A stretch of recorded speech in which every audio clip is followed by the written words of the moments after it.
Hey, what's up you guys? Welcome back to the channel. In today's video, we're going to be installing this Atoto in-dash entertainment unit in my Toyota 4Runner.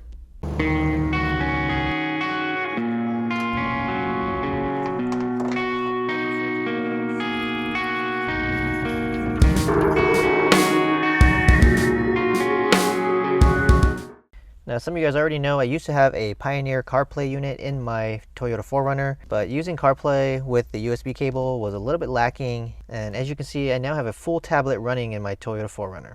This is an Atoto A6 unit, and it's relatively inexpensive, and I'll leave a link for you guys down in the description below, and the installation is relatively easy. Now, if this unit was available a couple years ago when I bought my Pioneer unit, probably would have went with this one because this unit is under $200 compared to the Pioneer unit, which is over $400. And this unit has a lot more power and a lot more features, and you definitely get more bang for your buck. So you can see here, this unit comes with a lot of apps that you're normally used to on an Android device. And it also comes with wireless CarPlay and wired Android Auto and wired CarPlay as well. As you can see, it's already installed in my vehicle, but I did film this for you guys, so let's go ahead and take a look at all the parts and supplies you're going to need for this job. Alright, let's look at what's inside the box. You can see here it comes with the USB cable, so we're going to be using this for Apple CarPlay or Android Auto. If you have an iPhone, you actually can use wireless Apple CarPlay. This here is the harness to the radio. We're going to be needing this, and we're going to be using this to connect it to the vehicle. What's not shown here, and I'm going to put it on the screen for you guys because it's actually already in my vehicle, but it is a Toyota harness that converts this to the Toyota plug. I highly recommend you buy this. It's about $7 and it will make your life a lot easier, and you definitely don't want to be cutting into your factory harness, so definitely get that. So this here looks like your Wi-Fi antenna and your wire for your Bluetooth. Here you can see it comes with all kinds of inputs that you can put in. So you can put in a rear amplifier, you can put in a camera for the front or the rear, you can put in a microphone, so all kinds of stuff with this harness here. This here is the GPS antenna. This here is another USB cable, so this actually supports two USBs. This one is actually used for the external storage. This is a line out converter. I'm not really sure what it's used for, but I suspect it's used for amplifiers and extra speakers or other vehicles that use RCA inputs. This here is the external microphone, which is optional. The unit actually has a microphone built in if you want to just use that. I might end up running this just because I'm worried about the quality of the unit and using the built-in microphone. This here is the bracketing to make it doubled in, so that way you can mount it to your vehicle. We're going to be using this. And then it comes with instruction manuals. It also comes with a manual for using the unit, instructions for the bracket. Also comes with this trim plate to go over the doubled in. I don't think we're actually going to need this for the 4Runner here. Alright, and last but not least, we have the unit itself. You can see it's very slim in profile, and there's not a lot going on here. This is the advancement of technology here. And you can see here, here's the built-in microphone. It comes right here in the corner. So we're going to test that out. But I like this one. It's got physical buttons, which is nice. And you can see all the plugs just plug into the back here. And then the factory antenna should plug into this antenna here. And everything should be pretty much plug and play. Alright, these are all the tools that I'm going to be using. We might need more, we might need less. We'll find out. Just a Phillips Head screwdriver.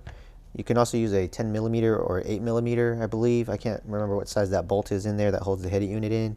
We'll need some wire cutters and some wire strippers and some wire crimpers, so this tool is useful.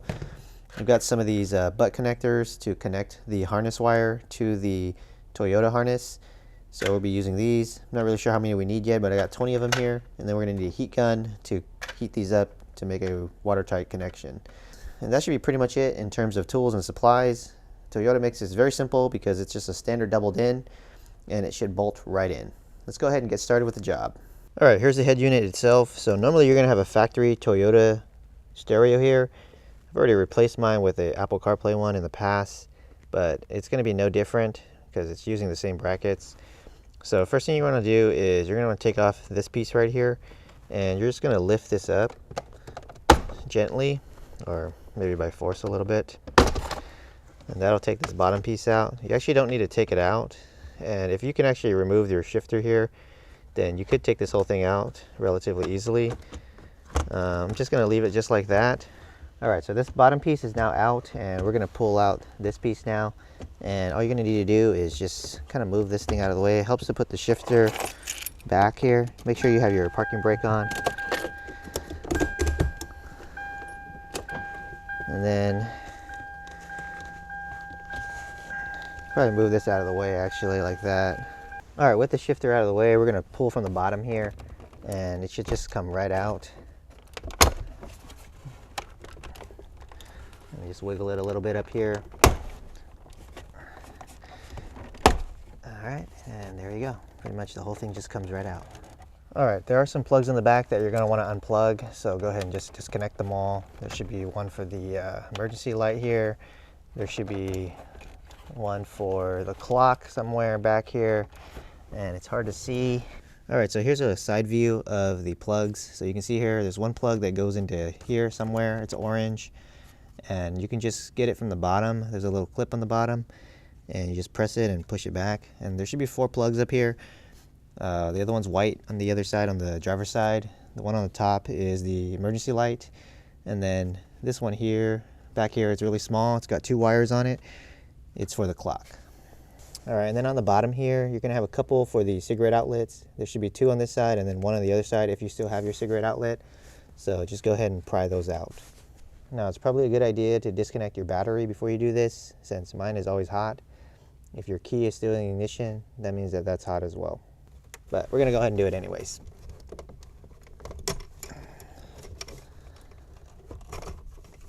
All right, so there we go. We disconnected the cigarette outlets here as well. All right, so we can go ahead and just take this out now. Being a little careful here.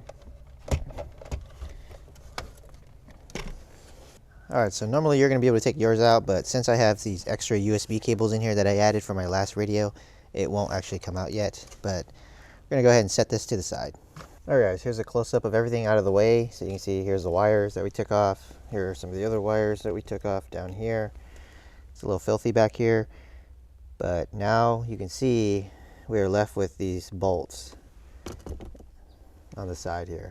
Now, normally you're gonna have regular bolts like this one here. These are, I believe, 10 millimeter. I'll check for you guys. I think they're 8 millimeter actually, but they have a Phillips head on there.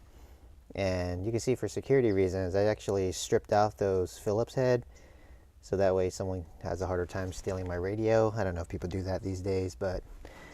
And then down here, I actually put a different type of bolt in. It's an Allen head, and same on this side as well. So someone's gonna have a hell of a time trying to take this thing out.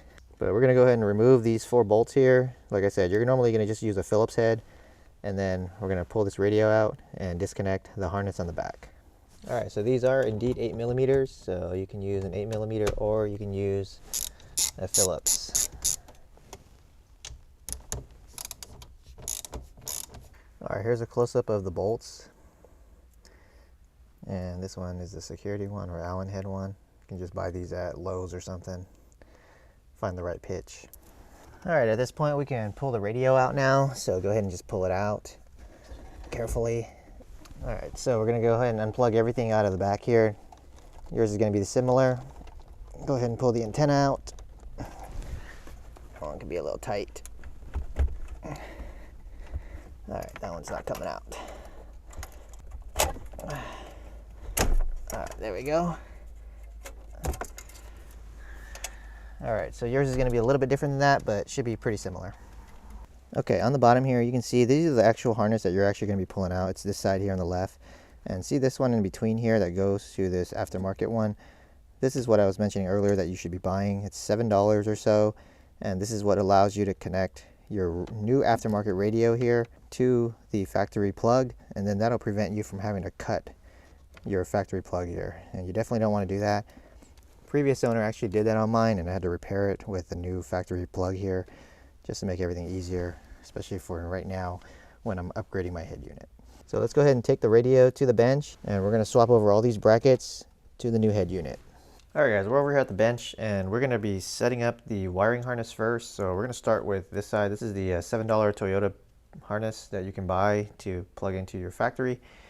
And If you bought the cheaper one, which I don't suggest, it doesn't come with the butt connectors, so I suggest you just buy the other one that comes with the butt connectors already on one side. That'll make it a little bit easier, but we're gonna go ahead and just prep that. Basically, we're gonna use these butt connectors here. I got these from Harbor Freight. I'm gonna put it in here, and we're gonna basically put it on every single plug here that we're gonna be using. So I'm gonna go ahead and do that, and I'll show you guys the final result.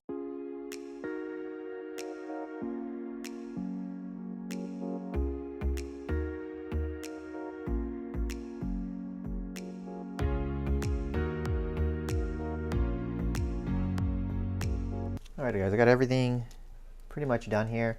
Every single wire went to a specific wire. All these are just the speaker wires, the constant power, yellow. This one's the accessory wire, so it turns on only when the car is on. The black is the ground. And then, like I said, this one's the illumination. I'm not really sure this one even works on the 4runner. And then these are all just speakers, front right, front left, rear right. Now this blue one here is normally for your power antenna. And if you have a power antenna that works, then normally you would plug this in. This will basically turn the antenna on when the radio is on. Since my power antenna no longer works, it actually broke last night while I was working on this. And so I decided I'm just gonna get rid of this and not plug it in. This will prevent the motor from running on and off all the time. So I'm gonna go ahead and leave that disconnected. I might fix it down the road, so I left this on here. And then over here, these are all the extra ones that you don't need. So if you have steering wheel controls, then you would want to get an adapter for this to make that work again. This one here is the rear camera. I'm actually not using this, so I don't need this. I accidentally put that on there. And then these two are for steering wheel key and steering wheel key. So again, if you have steering wheel controls, you would plug these things in. And these would probably connect to some other external device. And I'll leave a link if I can find it for you guys down in the description in case you guys do have steering wheel controls. But that's pretty much it. That's the entire harness. Like I said, this side's going to plug into the 4runner, and then this side's going to plug into the back of the unit right here, and it should be pretty much plug and play. So we're going to go ahead now and set up the double din so we can mount it in the vehicle. Alright guys, so I took everything apart and it comes with these extra ones here. I'm not really sure if we're going to be using these. These here we're definitely going to be using. They are labeled. This one has an R on it. It's labeled for the right, and this one is an L. And we're going to put the unit, this symbol should be upright, and we're going to put the right bracket on here. There's 3 holes that it lines up with, and we're just going to put the screws in here. So we're going to use the little screws that it came with. Alright guys, got both sides on now, and you can see I've just stacked it on top of the old radio. Just trying to get a sense of where this bracket is going to be going. This here is the factory bracket. You should have this on your factory radio. The bottom should be the storage pouch, so we're going to remove this and transfer it up to here to see where it lines up the best. I'm not sure if these screws are going to work for the new unit here, but they did supply new screws that we can use potentially, so we'll check it out. This one does look like it will work, but we're going to go ahead and line it up as best we can. It doesn't really go in all the way because of these little tabs here. I think I might have to bend some of them a little bit. It actually might just bend on its own as I put these screws in. Let's take a look. Alright, the factory screws don't work, so don't use those. We're going to be using the ones that it came with. Just a quick intervention here. You can see me putting on the bracket incorrectly. I actually didn't line it up in the right holes, and you'll see it later in the video, but I wanted to give you guys this tip now to make sure that you guys don't make this mistake when you guys put this bracket on. On the screen here, you're going to see how the bracket is supposed to go on for the right side and the left side. Make sure you line it up with the last hole towards the back, and then everything will be just fine. Alright guys, I pulled this trim out here. I just wanted to show you really quick what I would recommend you do. So like I said, normally you're going to have a cigarette outlet here. And most people don't smoke anymore, and if you do, well, probably shouldn't. But what you can do is you can repurpose that hole. You can take out the old cigarette lighter, just pry it out, break it out, do whatever you need to get it out. I remember it being a pain, but you can buy one of these circle flush-mounted USB ports, and you actually don't need this auxiliary one. But this will allow you to do Android Auto really quickly and make it look really flush and look really good as well. So you can buy a single USB or a double if you plan on using the external storage. So you can reserve one for Android Auto and one for your USB stick. Now this step is completely optional, but it does give it a cleaner look, and it does allow you to plug in your phone relatively easily. Alright, I want to show you guys how I ran the GPS. It's up here on the passenger side here. Originally I was going to run it inside, but I decided not to because there's actually a metal pipe that runs on top here that might interfere with it, so I decided to just put it over here. You want it to have clear view to the sky and no metal obstructions. And I just ran it down the side here, and then I took this panel off. You have to take this panel off first. There's 4 screws here, and then you can just route it under the carpet all the way across to the dash area. And similarly, instead of running my microphone here like before, I actually got in the way of this thing when I had to take it apart. I decided to run it up here now, and same thing, I just ran it along the back here, and I pried this back a little bit and fished the wire to the back, and then again same down under the carpet and then all the way to this area. Alright guys, at this point we got the GPS wire over here, we got the microphone wire over here, and optionally if you have a front camera, I'm just going to be using the one that came with my Pioneer. If you don't have this, you can skip this. And then we have the factory antenna as well, and I've already gone ahead and screwed in the GPS here from the unit itself, so you just twist that on. It was kind of a pain. You can go ahead and leave this one down here on. This is for 4G LTE down here, so you can just ignore that unless you have an antenna for that. And we're gonna go ahead and start plugging everything in. So first I'm gonna plug in the harness that we created. So we're just gonna go ahead and just plug that into the back here. It only goes on one way, so can't really do that wrong. Okay, like that. And we are gonna be using the camera, so we're gonna be plugging this one in. Now, if you don't plan on using a camera or a subwoofer, then probably don't need this, but this actually has the external mic on here as well, so if you plan on using that, you'll definitely want to plug this in. So that one just goes here. All the plugs are different sizes, and they only go on one way. And then this one here is the Wi-Fi and Bluetooth, so make sure you plug that one in, and it just goes in over here. Okay, and then we're going to need our phone link one, and I actually don't plan on using this, but since I have it, I'll go ahead and just plug this one in. This one's a 4-wire one. The other one is a 6-wire for the external storage. Okay, so that one's in now. Since I don't plan on using USB or external storage, I'm going to leave this one out just to keep the wires down here. And then I'm going to go ahead and hook up the front video camera here to this one. And I'm not really sure if I'm going to need this red wire yet. I'll find out later, but normally this is supposed to activate the front camera, so it's not always on, but I'll find out later on that one. Okay, and the last thing is the antenna for the vehicle here. So we're going to plug that one into the top.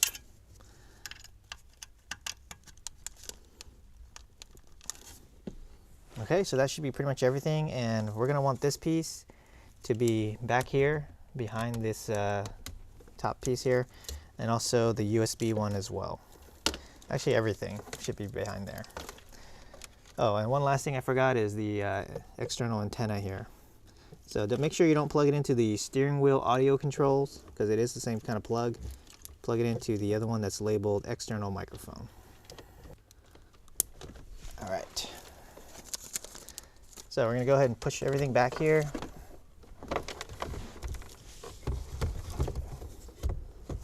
Now you do want to make sure it is right side up here, because you could put it in backwards. Ask me how I know.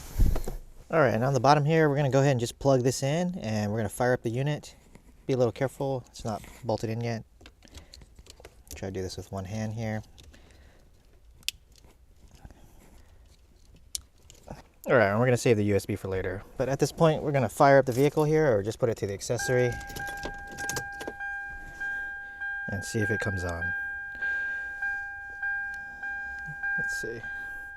Oh, there we go. All right, excellent.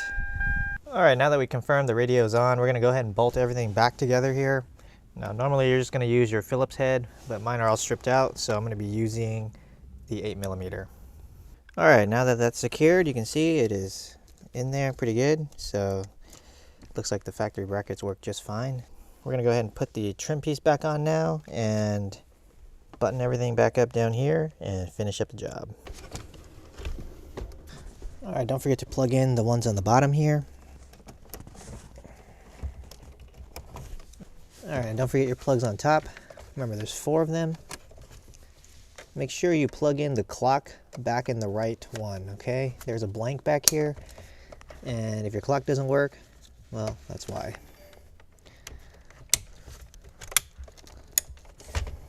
All right, slowly push this back in. All right, because I have a CB radio here, it's jamming against all the wires, so you guys probably won't have this problem, so should be able to just push it back.